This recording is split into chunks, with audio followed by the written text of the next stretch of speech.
بسم اللہ الرحمن الرحیم نحمدہ ونصلی علی رسولہ الکریم۔ ناظرین گرامی، اسلامی تاریخ ایسے عظیم واقعات سے بھری ہوئی ہے جو انسان کے دل کو ہلا دیتے ہیں، ایمان کو تازہ کر دیتے ہیں اور ہمیں صبر، شکر اور اللہ کی رضا پر راضی رہنے کا سبق دیتے ہیں۔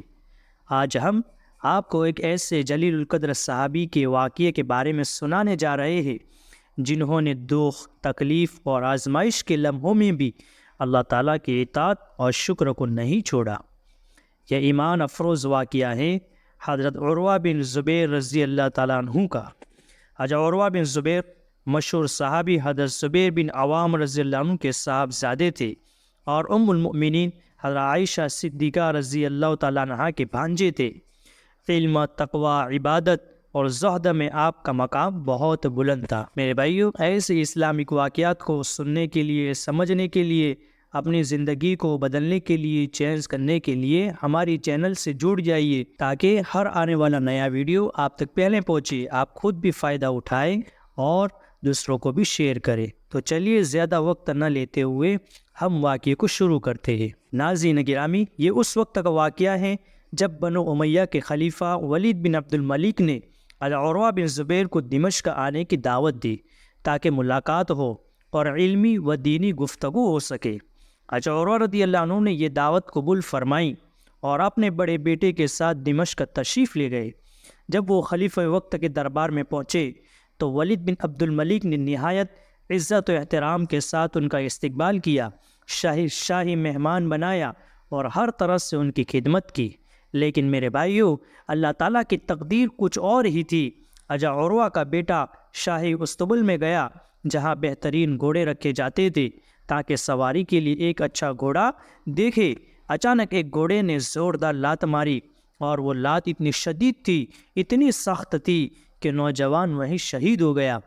میرے بھائیو، باپ کے سامنے جوان بیٹے کا جنازہ، سوچئے دل پر کیا گزری ہوگی۔ حضرت عروہ نے صبر کیا، اللہ کی رضا پر راضی رہے، بیٹے کو سپرد خاک کیا اور زبان پر بالکل شکوہ نہیں کیا بلکہ صبر کرتے رہے۔ مگر آزمائش ابھی ختم نہیں ہوئی۔ بیٹے کی وفات کے کچھ ہی دن بعد حضرت عروہ کے پاؤں میں ایک خطرناک پھوڑا نکل آیا جو اندر ہی اندر تک پھیلنے لگا۔ پنڈلی سوج گئی، درد ناقابل برداشت ہو گیا اور بیماری تیزی سے بڑھنے لگی۔ امیر المؤمنین نے فوراً بڑے بڑے طبیب، ڈاکٹر اور حکیم بلائے۔ علاج کی ہر ممکن کوشش کی گئی لیکن تمام ڈاکٹر اس نتیجے پر پہنچے کہ اگر پاؤں نہ کاٹا گیا تو یہ مرض پورے جسم میں پھیل جائے گا اور جان چلی جائے گی۔ یہ سن کر حضرت عروہ نے اللہ کی رضا پر سر جھکا دیا اور فرمایا، اگر یہی اللہ کا حکم ہے تو میں راضی ہوں۔ جب جراح پاؤں کاٹنے کے لیے آئے، اوزار رکھے گئے تو انہوں نے عرض کیا، حضرت آپ کو شراب کا گھونٹ پلا دیا جائے تاکہ آپ کو درد محسوس نہ ہو۔ حضرت عروہ نے فوراً فرمایا، میں یہ پسند نہیں کرتا کہ میرے جسم کا کوئی حصہ کاٹا جائے اور مجھے اس کا درد محسوس نہ ہو۔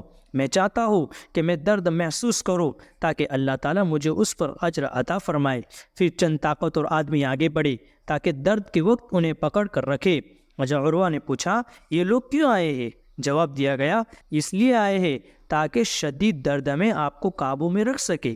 یہ سن کر حضرت عروہ نے تاریخ کا وہ جملہ فرمایا جو قیامت تک ایمان والوں کو ہمت دیتا رہے گا۔ حضرت عروہ نے فرمایا، انہیں واپس بھیج دو، مجھے ان کی ضرورت نہیں، میرے لیے اللہ کا ذکر اور تسبیح کافی ہے۔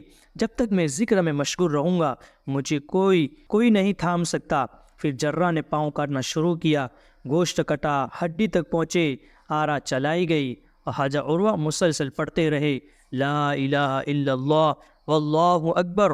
جب پاؤں کٹ گیا تو خون روکنے کے لیے کھولتا ہوا تیل زخم پر ڈالا گیا۔ اس شدت درد کے بعد حضرت عروہ بے ہوش ہو گئے۔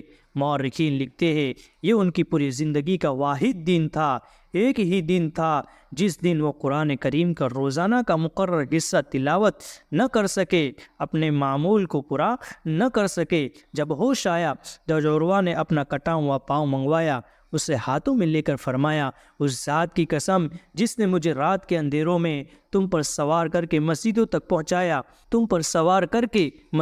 پہنچایا، اللہ جانتا ہے کہ میں نے تمہارے ذریعے کبھی کسی حرام کام کی طرف قدم نہیں بڑھایا۔ پھر یہ اشعار پڑھے، میں نے کبھی اپنے ہاتھ کو گناہ کی طرف نہیں بڑھایا، میرے پاؤں مجھے کبھی گناہوں کی طرف نہیں لے گئے، نہ میری آنکھوں نے، نہ میرے کانوں نے، نہ میری عقل اور نہ میری رائے نے مجھے کسی برائی پر آمادہ کیا۔